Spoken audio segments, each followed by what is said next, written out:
Hello and welcome to my podcast. Do me a favor, subscribe to the John Keim Report wherever you get your podcasts. If you're watching on YouTube, hit that like button, hit that subscribe button. You can find us there as part of Ampire Media, Ampire. Always much appreciated when you tune in. And don't forget, you can read my work on ESPN.com. And if you want to become a club member, go to the Ampire Media YouTube page, see the word join, click on there, go from there. And you gold members, I will be doing a private Zoom for you Friday night this week.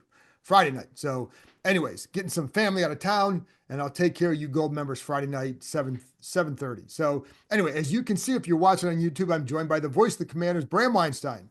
One day, less than a day after the Commanders clinched a playoff spot. Bram, my eyes are still pretty, my eyes feel really heavy right now because I think maybe I got about 2 hours sleep. How about you? Yeah. Let's see, by the time I actually got home earlier than I thought I would because the traffic was kind of gone by the time I got on the Beltway. So I was home by like close to 2, but I literally couldn't fall asleep. And I couldn't tell you what time I actually fell asleep. And then I had to get up and, do my show and a show with London. And we're getting a lot of attention, as you might imagine, the A last little bit. couple of weeks for good reasons. And they did it again. It's just, this is uncanny now. This is the most, I just tweeted this one. This is the most clutch Commanders team of my adult lifetime. Oh, for sure. I don't even know that there'd be a competition for that. No, nope. Not since the Joe Gibbs era one. Yeah. Like we haven't had a team like this or a season like this since I can really remember back to my childhood.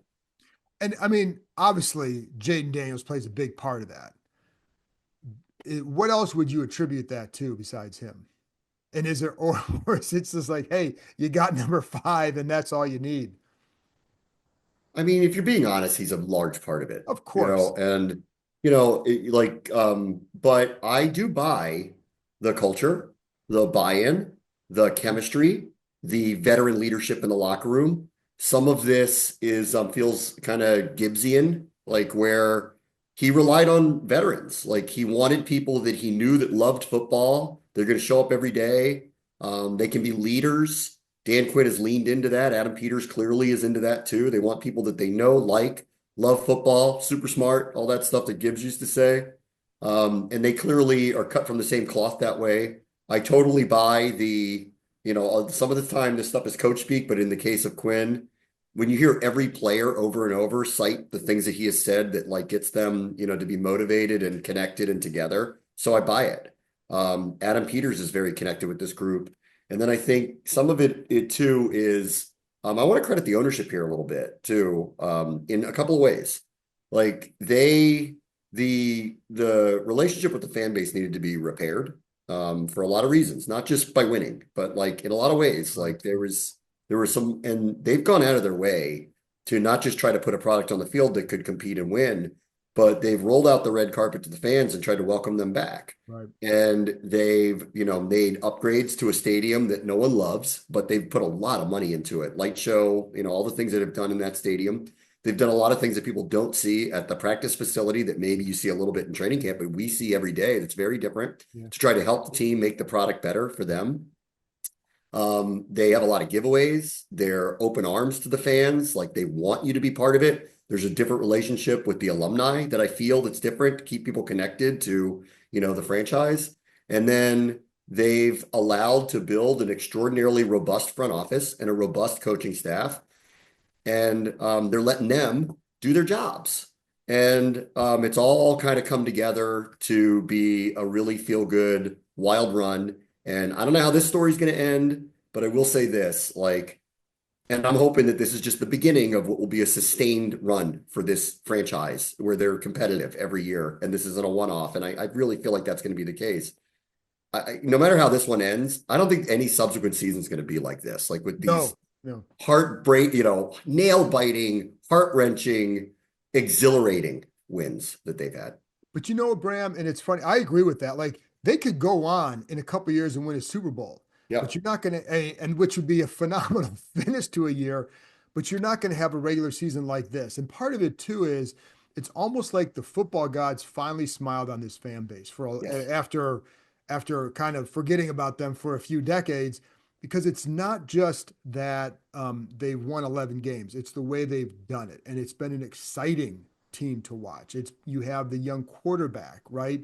It's just so there's been a unique set of circumstances that I think if you want to draw this fan base back in, if they were, shoot, when Alex Smith was here, Bram, they were 6-3, but people weren't all that excited. So it was more than it's more, like obviously then there was a start of ownership issues, whatever. There were other issues going on, but like it just helps, I think, rejuvenate this fan base that the young rookie quarterback is exciting. This team is exciting to watch. This offense is fun to watch. And they win games. They've won games in dramatic fashion at home, Yeah. at home. Like that's three of those, the three of those wins, like the Hail Mary, the Eagles game, this game, the Giants game in week 2. They've won those games at home. And I just think for this fan base, like to energize this city, etc., I think it couldn't have worked out better in year 1 for this group. No, no, of course not. I mean, but I do think there's some, I believe in karma, don't you? And I think that Yeah. there's some attached to it. I mean, go back to all the investments that the ownership has put into the staff that they've hired, allowing that staff to hire the people they want. Dan Quinn has a coaching staff with 2 ex-head coaches who are well liked around the league, and Brian Johnson, who's been a high-level coordinator. The defensive staff, they were allowed to hire the people they wanted. Adam Peters has a massively robust front office. Like it's not just they didn't say, "Boy, I hire you, go do what you want to do." No, they're like, "Who do you need to work with you?" And then at the same time they have really gone out of their way to tell the fan base that we understand you need to believe us to come back and be part of this. And winning, of course, helps. And number 5 really helps. But their commitment to genuinely wanting to roll out the red carpet for the fan base again, I think is being well received. I think you saw it last night at the stadium in just what you had, which felt like a coronation. And when I got there, first time we've had a few of these, but not a lot, where it just like harkened RFK when I was a kid. Yeah. Like just everybody's wearing burgundy and gold. Everybody's pumped, hooting and hollering, walking around, expecting them to win, but knowing that they're going to play really hard. And second week in a row now, they overcome big deficits. I saw some stat that just came out. They had never in the history of the franchise won back-to-back games where they were down by at least 10 points. And they did it against one is a Super Bowl contender and the other one had their season on the line and still maybe a playoff team. Like it's pretty remarkable. Well, and not only did they win those games coming back, there's no reason you should win back-to-back games where one you have 5 turnovers in one and 13 penalties in another. Yeah. Like that really shouldn't happen, and yet it did. And it's funny because it's 2 weeks in a row where you kind of watch them early on. It's like you start to think like, I don't know that they have it, but it's like, well, they always kind of find a way, right? Yes. But that's the thing. Like in the past, these last 2 games, they could have come into there needing to win one of these games to make the playoffs, but 5 turnovers, they lose by 21 points. 13 penalties, they lose by 10 points and cite some bad calls, right? Like, but this group, it just keeps pushing forward. And I think that's where it's unique. And that's a lot to do with Jayden Daniels, but it's not just him because you still need others around you, like Olamide Zaccheaus. You need him to produce. Zach Ertz has been a really good pickup for them and consistently helps in the red zone. And so, like, it's all those parts. You still need the conductor, and that is number 5. But, there are other parts that make it go that I think provide not just the talent, but the physical excuse me, the mindset that you need to do it. Watching, and Dan Quinn brought this up, and I wish I had talked about this on the podcast of the game, but and just as an aside, part of the reason I didn't get to sleep till 4:30 is because for people listening, I taped the show, and then right about when I was done, the internet went out, and so I lost it. So, anyways, so it set me back by a little bit. Anyway, but one of the things was Mariota pulling Daniels aside after he got hit on the late in the game or in the overtime, and just kind of telling him just like, take a minute, get your breath, go out there and be yourself. Like, but it's having veterans like that, I think, that make a huge difference. Daniels has the talent, but others have wisdom, and he pays attention to the wisdom. He really does. Yeah. It's across the board too. I mean, Bobby Wagner hadn't played here before. I mean, everybody knows who he is. Right. He's first ballot Hall of Famer, but he's they'll automatically come and been a leader. Frankie Louvu was a prominent signing for them. He's walked in the door, welcomed a leader for the team. Terry McLaurin has stepped right back into the place that he is. He's welcomed all of these people. He's not felt entitled to anything. It's a really, really cohesive group. It's been fun. When they first said it, like in the summer, like the teams come together really quickly, you have to see it to believe it. Like a lot of people say things like that. And there's a lot of coach speak and a lot of those platitudes that are put out there, but it's really real with this Right. team, which is why, again, after the last couple of weeks, again, imperfect is an understatement for the way that they've played and won anyway against really good teams. One of them really, really good team. Frankly, I don't know how far they can go. And, the year kind of started for me with after the first couple of magic wins. I think Cincinnati was the first real one that we were like, oh my God, is this real? Mhm. I felt really happy for us as a fan base because I just felt like it was so overdue to kind of have some joy back, really, and something to not only believe in, but all of a sudden rally around. And for all those other reasons we talked about, it's like being built to be set up to welcome you back in. And then by the end of this, obviously, I'm very happy for the fan base. I'm part of it, but I'm rooting for these guys. Like they have earned this. Those 11 wins have not come easy. Like they have really, really, really earned this. And I'm rooting for them now. And I think they got the rest of us behind them because I am in full belief that I don't know how far they can go, and I can't wait to see what they do. Well, here's the thing, like, and it's funny because I'll point out things that they're not like very at best inconsistent against the run, and they actually did a good job against Bijan Robinson second half the other night, but it wasn't. It was only like 4 carries, one of which was that direct snap with the fumble, and the offense took care of that. But they're not stopping the run. They're struggling to get No, their own run game going, and yet, how many teams do you think really want to face these guys in the playoffs? I don't think anybody would. Like, why would I was just thinking about this today. Like, if Atlanta, well, actually, I think it will be in any case. Either the winner of the NFC South, every wild card team is going to have a better record than them.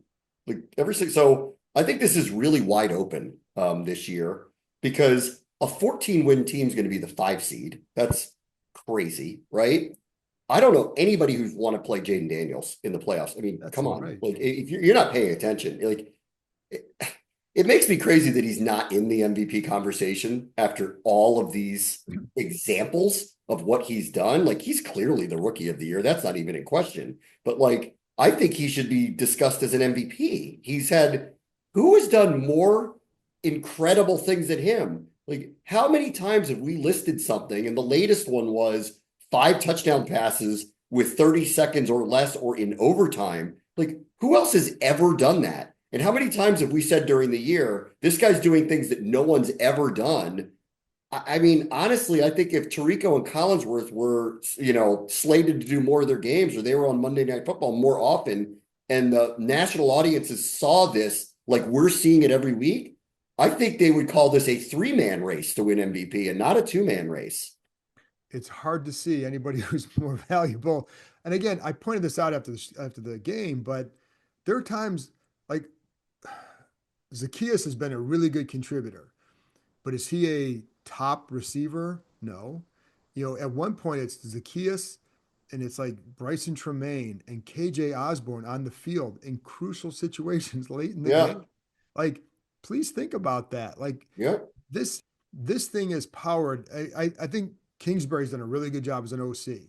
I think a lot of guys done a good job for sure, but it's hard to disagree. And I think part of it, Bram, you know how this goes. Like narratives form and people follow narratives, and it's kind of like, oh yeah, Jayden, but I think it's just assumed. He's the rookie there. Like he's sitting at the little kids table. Well, he's got a seat at the big boys table now, man. Listen, 100%. the last was it the last 4 5 games, 15 of his 25 touchdown passes. I mean, he's been really, really good at a Yeah. time when they really, really needed it the most. You know And what? this, Like you know, the great quarterbacks elevate the players around them. I and he mean, does. remember last year, like Stephon Diggs left Buffalo, they traded him, and everyone's looking at Buffalo's receivers. Remember, and they said, like, well, who are these guys? Well, they have one of the best offenses in the league. Baltimore rarely has top five wide receivers. I think Zay Flowers is very good, but nobody's calling him Jamar Chase, Right. and Rashad Bateman's their number two. In Kansas City, now that Tyreek Hill is not there, they don't have a number one receiver. Nobody looks at them and goes, that's a number one receiver. They have Kelsey, who's a Hall of Fame tight end. They don't have a number one receiver on that team.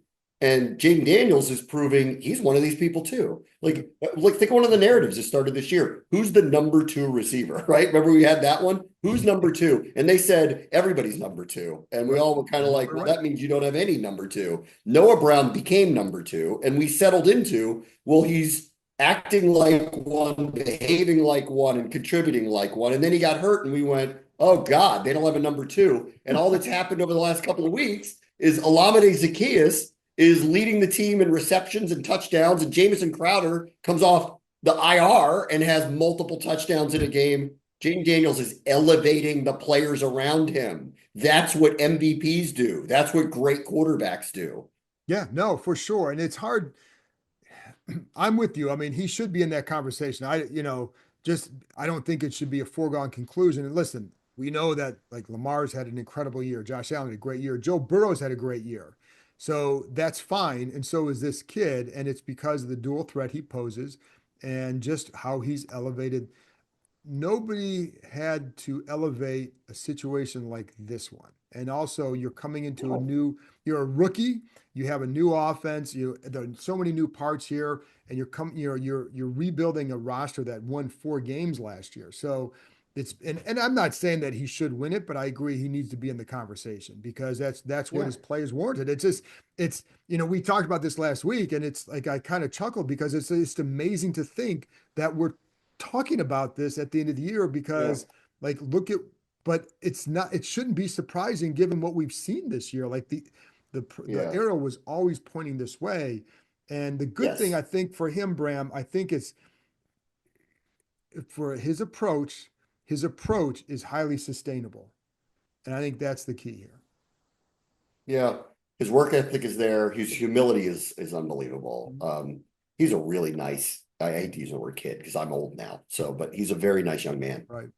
And really humble and continues to shrug off these amazing things he does as just, hey man, I'm just playing a game. And it's so beyond his years to walk into the NFL and be a top 5 quarterback overnight. I mean, the only other person I can think of who really did that was Pat Mahomes. Like even Peyton Manning and Troy Aikman had terrible rookie seasons. Tom Brady took a couple years to get an opportunity. Pat Mahomes was in his second year when he actually got started, but it was, oh my God, who's this guy? And I think that's a little bit of this with it for Josh Allen. It took a couple of years to remember how inaccurate he was first couple of seasons. I remember the first couple of years he was playing. I'm like, that guy will never be good because he'll never be accurate. Well, he proved everybody wrong. This guy's jumping off point feels very Mahomesy, where you're like, I don't know what I'm looking at here. And I'm not sure what he's capable of because every week he keeps getting better and better. And the last 2 weeks was full on Superman. And I know he was asked about it and he always passes it off and just says, it's my teammates. It's not just me. But there were periods of time the last 2 weeks where he did things very, very few players can do. And whether he wants to publicly acknowledge that or not, I'll be the first to say it on his behalf. He's doing extraordinary things, and I hope he gets recognized for it because it's amazing to watch, and I'm privileged to be riding shotgun and calling his plays. It's really just remarkable. Yeah, and like last year, CJ Stroud had a great rookie year. He was 6th in the MVP voting. Daniels has to be higher. And yes. That's all there is to it. And, I think it's Allen, Jackson, Daniels, Barkley. Those are the 4. Joe Burrow's in Burrow there. 5, but if Burrow's not even going to make the playoffs, I mean, right? No, I know. He needs he needs Denver and Miami to lose just to get into the playoffs. But he's in that discussion. Well, he's had of course he's had an outrageous year, but again, he's got T. Higgins and Jamar Chase. I know. He's still had a really good year. Yes, he's been outstanding. Let me say this: Jayden Daniels is in that discussion. So and there's no doubt. And like I said, the other thing I was going to say too, from the start when he came here for his first press conference back in the spring, and he talked about how I'm just here to do my job, and I remember there was some who took it that they thought maybe he should have said more about that, and but in his mind, what he's doing right now is just his job. he's Yep. not, I wouldn't say he's not impressed by what he does. I think it's like, this is what I'm supposed to do. And he doesn't need to, as Zach Ertz said, he doesn't need to call attention. He's not a rah-rah guy. He doesn't need to call attention to his game because others talk about it for him. That hasn't always been the case here. But it's, you know what I mean? Like in his mind, what we view as extraordinary, he views as I'm just doing my job. Yeah. The other one too that really stood out, it's become obvious that he and Bobby Wagner have gotten close, you Oh yeah. know? And so here's a guy at the tail end of his career, however much longer he's going to play, Hall of Fame player, notorious work ethic, right? And, obviously it's a good idea to be friends with the star quarterback, of course, but, Wagner is not a very vocal, loud guy. It was a big deal when he spoke to the team after the Dallas game. Remember, they made a big deal of how he kind of stood up and said, "Look, like we have things go," whatever he said in the locker room that really kind of rallied everybody. Was made a big deal that week, and he's kind of gotten close to Daniels. And I don't want to speak for either one of them, but I think that this really is symbolic of Wagner recognizes his work ethic. That's what he actually respects about Oh, him. for sure. That's what it is. Like, Mhm. and I'm sure they get along because they just get along because they seem like nice people that probably get along and play on the same team. But think about the age difference there, the place where Wagner is, the place where Daniels is now. Like Wagner's seeing the sunset of his career. Daniels is just getting started. Wagner hadn't been in this locker. He's new here too. And they've kind of sidled up to one another because I think they respect each other, and it's like a game recognizes game situation. And that to me is one of the most telling things you could have. Here's a guy who's a first ballot Hall of Famer who is looking at this rookie quarterback going, yeah, I respect him, not just because he's winning games and playing really well, but I see what he does every day in the building here. That's why I respect him. Oh, I think the other veterans see that too, and I think that's what got them excited for sure.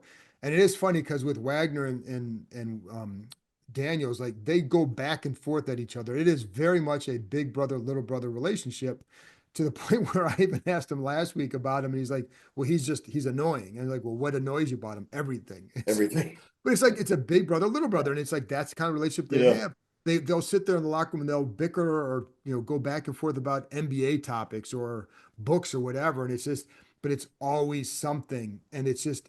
But you're right. Like I think it all starts with the fact that they see what he's putting into it, and also because it's the way he treats them. Like he treats them with respect, and it sounds simple to do that, but it's little things, the way he picks their brains, the kind of questions he asks of them, of him, of Zach Ertz, and Terry McLaurin, all those guys. He's always paying homage to Doug Williams. You know what I mean? Like who's Yeah. in the building, and he'll talk to him. Like he's just very respectful of what others have done. He talked about his grandfather after the game and saying how proud it made him feel Yeah. to see people wearing a jersey with his grandfather's name on it. It's his name. But it's like he views it through a different prism. So Yeah. like that's just kind of who he is. He's very respectful of the history of the game. He loves football. Yeah. He loves it. He clearly wants to be great at it. And what's gonna like and he won the Heisman Trophy and he didn't walk in here, feeling as if he was entitled to anything, which gives me hope that all this superstardom that's about to come his way, because it's unavoidable, it's just obvious that I don't think it will, make him unmoored. And I think that that's really important here too. But who knows? He's going to have a lot of things come his way. He's not just an NFL quarterback and Heisman Trophy winner. He's a star NFL quarterback. Right. And we'll see how things, move on from here. But obviously, I'm very excited about all of it. And I'm so pumped to be back in the playoffs. And, and this is different than the last time they were there. They were 7-9. They played Tom Brady's team in a stadium that was empty. You and I were like two of 100 people that were there, and so we're going to play a real playoff game with, honestly, like I I wouldn't want to play Washington if I was the opposition, because they don't quit. It does they don't they've played the penalties and the turnovers the last 2 weeks. They had no business winning either one of those Oh, games. None. They did get one fortuitous one that really went their way that I think is really the game. That that 3rd and 22, early third quarter Yes. holding call that Yes. gave them a first down Yeah. that led to the 8-minute drive to start the quarter to get them back in the game. Not that I have disbelief in Daniels, no matter what the situation is, but man, was that a pivotal moment to like give them a second chance at the opening drive of the second half. Oh, for sure. It's funny because I was rewatching Daniel's game today. I was like, oh yeah, didn't forget about it, but you realize like, oh my God, what a mistake. And all the penalties at Washington, most of which were killers, that wiped out touchdowns, that gave them extra points, etc. That to have that, it's like, well, I guess maybe they were kind of owed one. But the last thing for me on Daniels is, you talk about like because the future, we don't know how anything's going to go in the future. We don't know what's going to happen next year, et cetera, how he's going to react to things. I think it's all, but to me, it's like, why did he go into this? Is it, some guys definitely go in here and they want the lifestyle of an NFL player. Like for sure that exists. Those guys exist. He came in here for a different reason. And I think that's why he's been embraced here. It's not the fame and the fortune. He's getting that.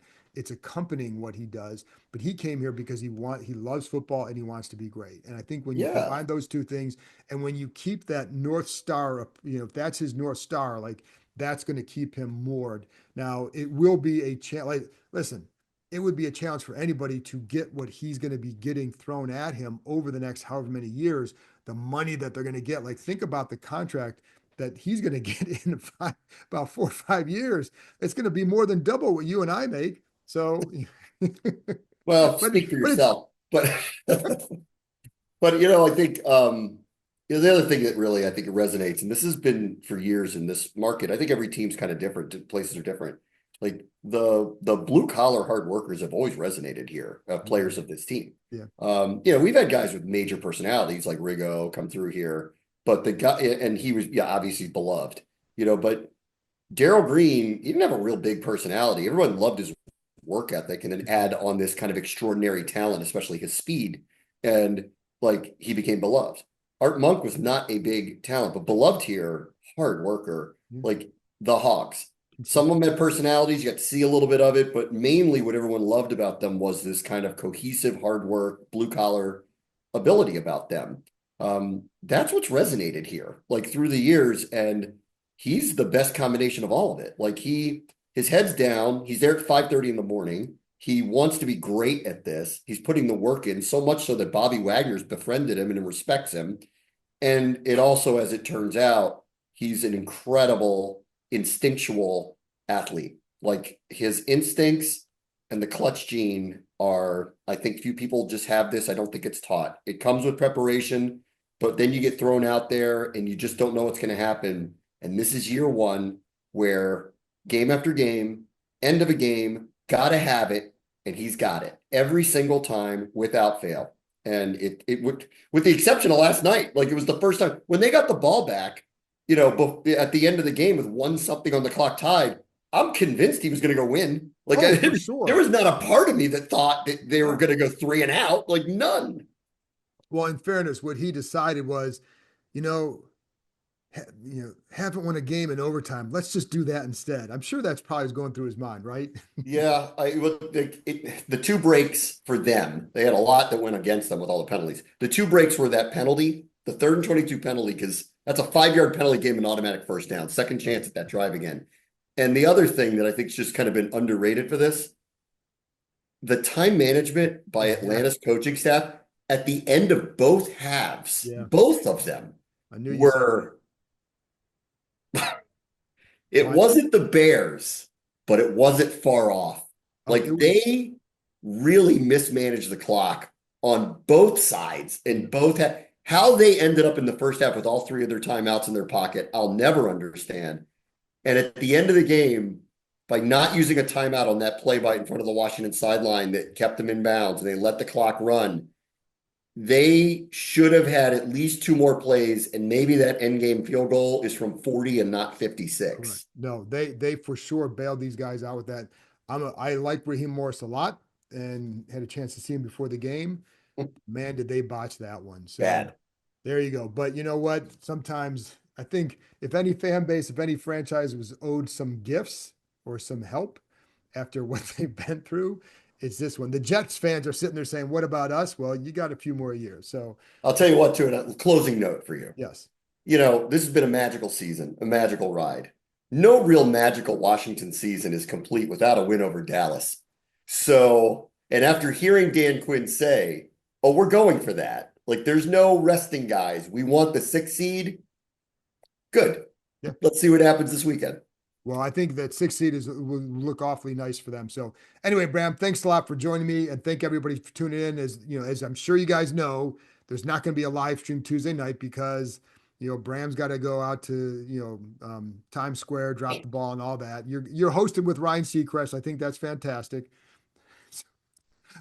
Anyways, so we're not doing it Tuesday night. I will be back on Thursday with Nikki Javala from the Washington Post as we start to look ahead to the playoffs. Also, some Pro Bowl talk because that comes out Thursday night. So, Happy New Year to everyone. Thank you for tuning in this entire year. There's more to go, Bram. At least 2 more games, at least. So, thanks a lot, and we'll talk to you next time.